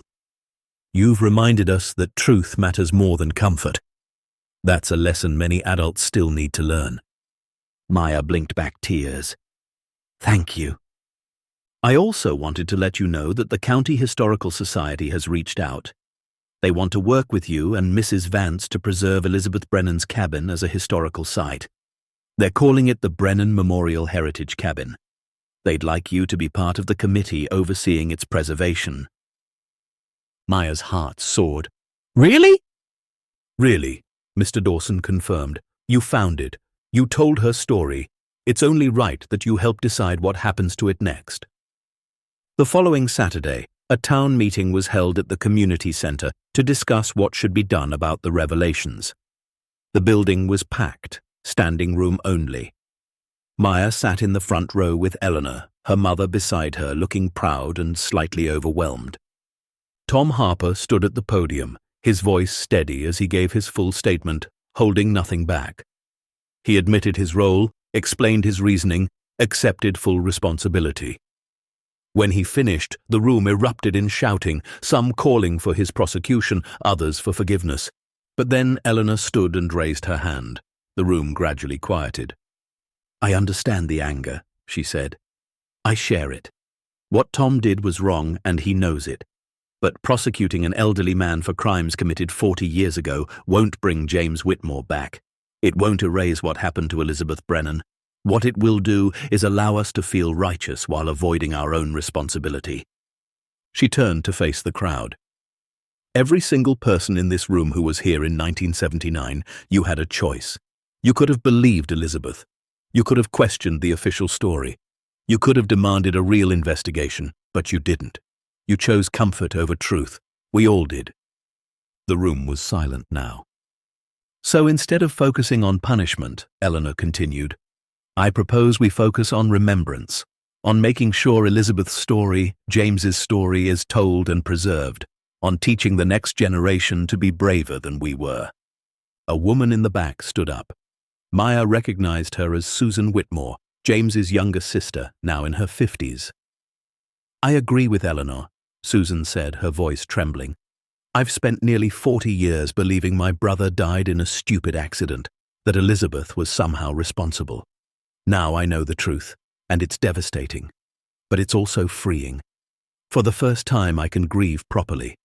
I can honor who James really was, A man who stood up for what was right, even when it cost him everything. She walked to the front of the room and extended her hand to Tom. "I forgive you," she said simply. "Not because you deserve it, but because I can't carry this hatred anymore. And because I think that's what James would have wanted." Tom took her hand, tears streaming down his face. "Thank you," he whispered. "I don't deserve it, but thank you."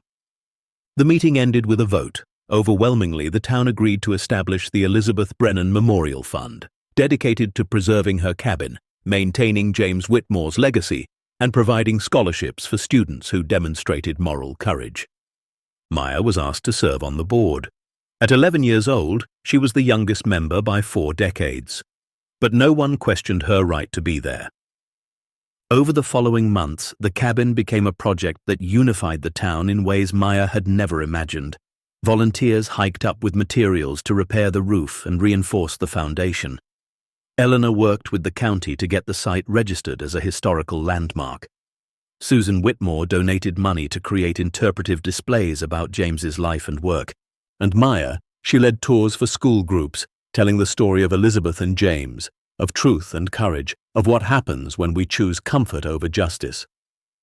Her mother came to one of the tours, hiking up the mountain for the first time. Sarah stood in the cabin doorway, looking at her daughter explaining the significance of the journal entries, the photographs, the evidence. Tears ran down her face. Later, as they hiked down together, Sarah squeezed Maya's hand.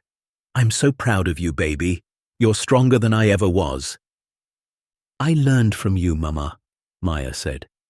"You taught me to keep going even when things are hard." Sarah pulled her daughter close. For the first time in years, Maya felt like maybe, just maybe, they were going to be okay. The cabin stood through that winter, protected now, maintained, visited. And in the spring, on the anniversary of James Whitmore's death, the town held a memorial service at the site. They unveiled a plaque. "In memory of James Whitmore, who died August 14, 1979, seeking truth and justice, and Elizabeth Brennan, who lived 1951 to 2003, who kept the truth alive when no one else would listen. May their courage inspire us to be better." Maya stood with Eleanor and Susan Whitmore, watching as people filed past, laying flowers, paying respects. The ceremony was simple, quiet, but it meant everything. As the crowd dispersed and the sun began to set, Maya walked to the cabin's porch and sat on the steps, just as Elizabeth must have done hundreds of times. She looked out at the mountains, at the town visible far below, at the vast sky overhead. She thought about how she'd felt 6 months ago, invisible, lonely, convinced her life would always be small. And she thought about how wrong she'd been. Finding this cabin hadn't just uncovered a buried truth. It had uncovered Maya herself, had shown her that she was capable of things she'd never imagined, that her voice mattered, that she could make a difference. Eleanor sat down beside her. "What are you thinking about?" "About Elizabeth," Maya said. "About how she waited all those years for someone to believe her. I wish I could have met her, could have told her that her waiting wasn't for nothing." Eleanor put her arm around Maya's shoulders. "I think she knows. Somehow, wherever she is, I think she knows." They sat together as the light faded, two people separated by 5 decades but united by purpose, by truth, by the understanding that sometimes the most important discoveries are the ones no one else was looking for. And high above them, in a clearing that had held secrets for 37 years, a cabin stood no longer forgotten, no longer unclaimed, but transformed into exactly what Elizabeth had hoped.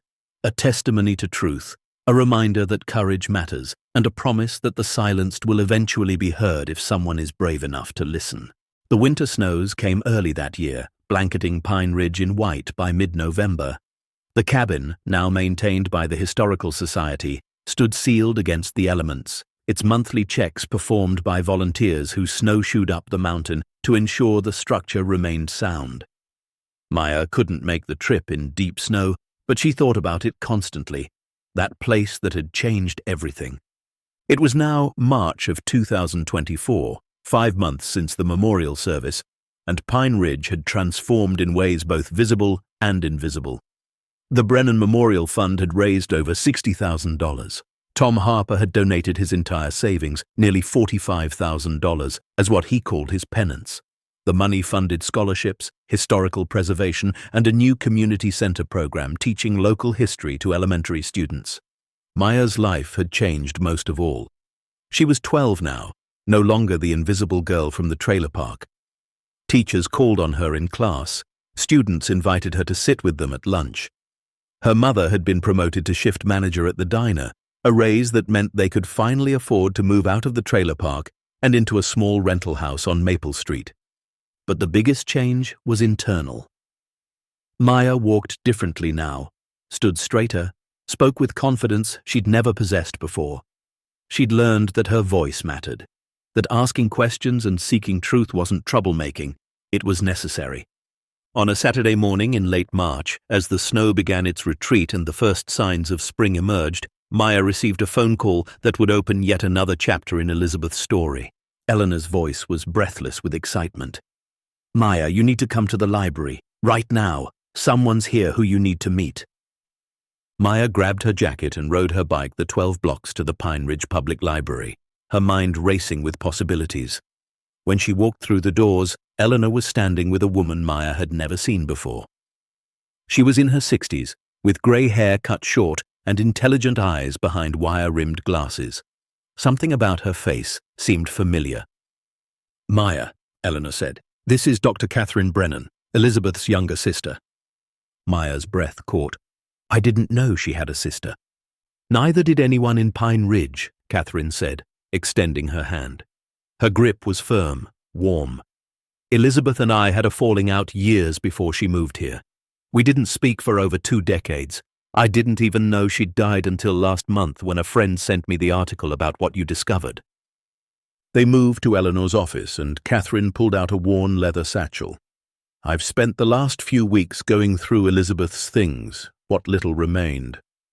The lawyer in Nevada had kept a box for her, things she'd left in storage, and I found something I think you should see." She withdrew a journal, different from the one Maya had found in the cabin. This one was newer, the pages less yellowed. "Elizabeth kept writing," Catherine explained, "even after she left the cabin. This journal covers the years 2000 to 2003, the last years of her life." Maya's hands trembled as she opened it. The entries were shorter now, more reflective. Elizabeth wrote about her life in Nevada, working as a home health aide under an assumed name. She wrote about the mountains she could see from her apartment window, how they reminded her of Colorado but could never replace it. She wrote about forgiveness, about healing, about learning to live with the past. One entry, dated December 25th, 2002, made Maya's eyes fill with tears. "Spent Christmas alone again, but I've made peace with solitude. It's been my companion for so long now, I wouldn't know what to do without it. Sometimes I wonder if anyone in Pine Ridge remembers me. If anyone ever thinks about James and what really happened. I like to imagine that someday someone will find my cabin, someone brave and curious, someone who won't accept easy answers, and they'll tell the story I couldn't tell. They'll give James the honor he deserved and clear my name, even if I'm not there to see it. That hope keeps me going. The thought that truth eventually always finds its way to the light." "She was waiting for you," Catherine said softly. "All those years, she was waiting for someone like you." Maya wiped her eyes. "I wish I'd found it sooner. I wish she could have known." "But that's just it," Catherine said, pulling out another document. "She did know. Not about you specifically, but she knew it would happen. Look at this." It was Elizabeth's will, dated March 2003, just weeks before her death. In it, she left her cabin and all its contents to whoever discovers it and has the courage to tell the truth. She'd also left instructions for her sister, if Catherine could be found, to ensure that person received a letter Elizabeth had written. Catherine handed Maya an envelope. "This is for you." Maya's hands shook as she opened it. The letter was dated April 1st, 2003. "To the person who found my cabin, I don't know who you are or when you'll read this, but I know you're brave. It takes courage to explore the unknown, to ask difficult questions, to pursue truth even when it's uncomfortable. Those are qualities I valued in James, qualities I tried to embody myself, even when it cost me everything. If you're reading this, then my story has finally been told. James's real story has finally been heard. That brings me more peace than you can imagine. For years I carried the weight of knowing the truth and being unable to make anyone listen. It was a special kind of torture, being silenced not by force but by disbelief. I want you to know that your courage means everything, not just to me, but to everyone who's ever been dismissed, doubted, or driven away for speaking uncomfortable truths. You've shown that one person, asking the right questions and refusing to accept easy answers, can change everything. Use my cabin however you think best. Let it stand as a reminder that truth matters more than comfort, that justice delayed is still justice worth pursuing, and that the smallest voices sometimes carry the most important messages. Thank you for seeing me. Thank you for hearing me. Thank you for being brave enough to care. With gratitude and hope, Elizabeth Marie Brennan. Maya couldn't speak. She held the letter against her chest and cried, the kind of crying that releases years of pain and loneliness and fear. Eleanor put her arm around Maya's shoulders while Catherine squeezed her hand. You gave my sister peace, Catherine said. Even though she's gone, you gave her the one thing she wanted most, to be believed, to have her truth acknowledged. That's a gift beyond measure. Over the following weeks, Catherine worked with Eleanor and Maya to establish a more permanent memorial. Using money from Elizabeth's small estate and additional donations from the community, they created the Brennan Whitmore Center for Truth and Justice, housed in a renovated building on Main Street. The center featured a museum about Elizabeth and James's story, a research library focused on historical injustices, and meeting rooms for community dialogues about difficult topics. Maya was appointed as a junior board member, the youngest in the center's history. She helped design exhibits, gave presentations to school groups, and worked with Catherine to process Elizabeth's remaining belongings. One afternoon in late April, while organizing photographs for a new display, Maya found a picture she'd never seen before. It showed Elizabeth as a young girl, maybe 9 or 10, standing with another girl who looked a few years younger. Both were laughing, their arms around each other's shoulders. On the back, someone had written, Elizabeth and Catherine, summer 1964. Maya showed it to Catherine, who was working at the next table. Catherine's face softened as she looked at the image. That was taken at our grandparents' cabin in the mountains. We used to spend every summer there. Elizabeth taught me how to fish, how to identify birds, how to be brave in the wilderness. She paused, emotion thick in her voice. I think that's why she built her cabin in the mountains. It reminded her of when we were close before life got complicated. What happened between you? Maya asked gently. Catherine sighed. I sided with our parents when they told Elizabeth to leave Pine Ridge, to stop fighting, to just accept what people believed and move on. I thought she was being stubborn, making things harder than they needed to be. I was young, stupid, and I chose comfort over supporting my sister. By the time I realized how wrong I'd been, she'd disappeared completely. I looked for her for years, but she didn't want to be found. She would have forgiven you, Maya said. How do you know? Catherine asked. Maya thought about all the journal entries she'd read, about Elizabeth's reflections on forgiveness and healing. Because holding on to anger wasn't who she was. She was hurt, but she wasn't cruel. And she understood that people make mistakes. Catherine pulled Maya into a hug. You're wise beyond your years, you know that? I learned from Elizabeth, Maya said simply. The grand opening of the Brennan Whitmore Center took place on June 15, 2024, chosen because it would have been James Whitmore's 68th birthday. The entire town turned out, along with visitors from across Colorado and beyond. News stations covered the event. A documentary filmmaker asked for permission to make a film about the story. Maya stood at the podium during the opening ceremony, looking out at hundreds of faces. A year ago, speaking in front of even 5 people would have terrified her. Now, she spoke with clarity and purpose. A year ago, I was nobody, she began. I was the poor kid, the quiet kid, the invisible kid. I felt like my life didn't matter, like nothing I did could make a difference. And then I found a cabin in the mountains, and everything changed. She paused, gathering her thoughts. But here's what I've learned. It wasn't finding the cabin that changed me. It was choosing to pay attention, to ask questions, to not accept the easy answers. Elizabeth Brennan lived her entire adult life being ignored, dismissed, and silenced. But she never stopped believing that truth mattered. She kept her evidence, wrote her journals, and waited for someone who would listen. Maya looked at Catherine, seated in the front row with Susan Whitmore beside her.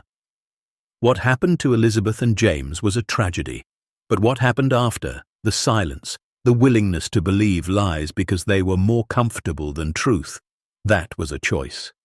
A choice this community made for almost 40 years. The crowd was absolutely silent now. But here's the good news. We can make different choices. We can choose to listen to uncomfortable truths.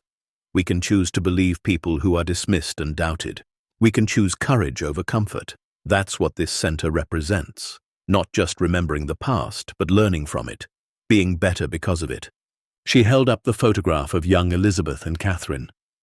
This is Elizabeth before tragedy, before betrayal, before exile.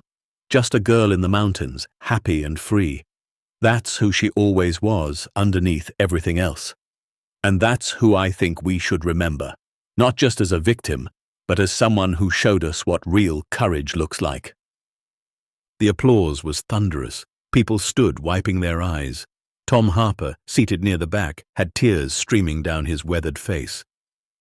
After the ceremony, as people toured the center and examined the exhibits, Susan Whitmore approached Maya with a small wooden box.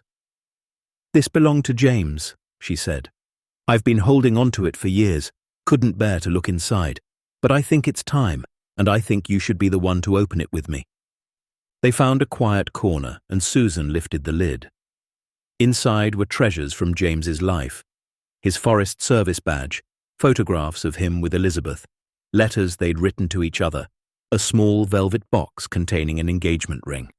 At the bottom was a leather notebook, James's field journal from the summer of 1979. Susan opened it with trembling hands. The pages detailed his daily work, wildlife observations, trail conditions, and then, starting in early August, entries about the grow operation he'd discovered. August 7th, 1979, found another site today, bigger than the others. At least 200 plants, sophisticated irrigation, armed guards.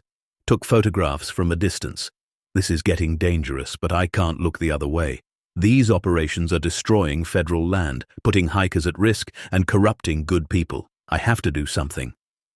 August 10th, showed Deputy Harper my evidence. Hoped he'd help, but he seemed scared. Told me to drop it. Said I didn't understand what I was getting into. But I do understand. If good people stay silent when they witness wrongdoing, then good people become part of the wrong. Elizabeth says I'm being reckless, but she also says she's proud of me. That's all that matters. August 13th. Tomorrow, I'm hiking back to the main site. Want to get one more set of photographs before I submit everything to the FBI on Monday. Elizabeth wanted to come, but I told her it's too dangerous. If anything happens to me, she has copies of all my evidence. She'll know what to do with it. The final entry was dated August 14th, 1979, the day James died. Early morning, heading out. Sky is beautiful, clear and blue. Going to be a good day for photography. Elizabeth kissed me goodbye this morning, made me promise to be careful. I promised. After this is over, after the FBI handles it, we're getting married and leaving Pine Ridge. Going somewhere we can start fresh, maybe Montana or Oregon. Somewhere with mountains and clean air and no secrets buried in the forest. Can't wait for that life to begin. Susan closed the journal, sobbing quietly. Maya put her arm around the older woman, and they sat together in shared grief for the life James never got to live, for the future he and Elizabeth had planned and lost. "They should have grown old together," Susan whispered. "They should have had children, grandchildren, a lifetime of ordinary happiness." They should have, Maya agreed.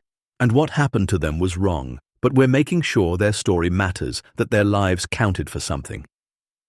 Susan looked at Maya with red-rimmed eyes. You know what I think? I think James and Elizabeth would have loved you. You're exactly the kind of person they were, brave, honest, unwilling to accept injustice. They'd be so proud. As the sun set on the opening day of the Brennan Whitmore Center, Maya stood outside watching the last visitors leave. Eleanor joined her, both of them quiet in the fading light. You did something remarkable, Maya, Eleanor said. You changed this town. We did it together, Maya replied. You, me, Catherine, Susan, even Tom in his own way. Elizabeth and James started it. We just finished what they began. Do you think they'd be satisfied? Eleanor asked. With what we've created? Maya thought about Elizabeth's letter, about James's final journal entry, about all the evidence carefully preserved in that cabin for decades. I think they'd be relieved. Not just that the truth came out, but that it led to something positive, that their tragedy became a catalyst for change. The following school year, Maya started 7th grade at Pine Ridge Middle School. She was no longer the quiet girl in the back of the classroom. She joined the debate team, became editor of the school newspaper, and started a club focused on local history and social justice. Her mother, now thriving in her management position, enrolled in community college classes, working toward a business degree. They moved again, this time into a small house they were buying, not renting. It had a real yard, a front porch, and bedrooms with doors that closed. On Maya's bedroom wall hung the photograph of Elizabeth standing in front of her cabin, smiling at the future she couldn't have known would hold so much pain, but also, eventually, so much redemption. Years would pass. Maya would graduate high school, attend college on a Brennan Memorial Scholarship, and eventually return to Pine Ridge to work at the center that had started with her discovery. The cabin would be visited by thousands, its story told and retold, inspiring others to speak truth and seek justice. But the real legacy wasn't in buildings or scholarships or museums. It was in the shift that had occurred in one small mountain town, the understanding that silence protects the guilty and courage honors the truth.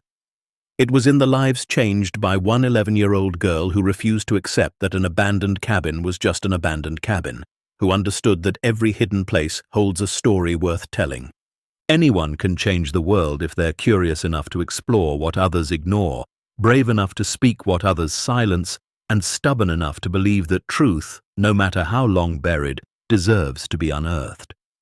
As Maya Chen grew from girl to woman, as Pine Ridge evolved from a town of buried secrets to a community of acknowledged truths, the cabin stood in its clearing, maintained and protected, a monument to the power of listening, to the importance of believing those who have been dismissed, to the courage it takes to say, "This isn't right," and the strength required to make it right. Elizabeth Brennan had waited decades for someone to hear her. James Whitmore had died trying to expose corruption, and Maya, a lonely child seeking escape in the mountains, had become the voice they both needed, the bridge between their silenced truth and the world's eventual understanding. The cabin was never truly abandoned. It was waiting, and when the right person finally came along, someone with eyes to see and ears to hear and a heart brave enough to care, it gave up its secrets and changed everything. Because that's what truth does. If you give it time and someone willing to listen, it breaks through, it transforms, it heals. And sometimes, if you're very lucky, it begins with a single step into the unknown, taken by someone the world had taught to be invisible, who discovered she'd been visible all along. The end. Up next, 2 more incredible true stories of courage, discovery, and the power of one person to make a difference. Click to continue your journey with us, and don't forget to hit subscribe if you believe that every hidden truth deserves to be brought into the light.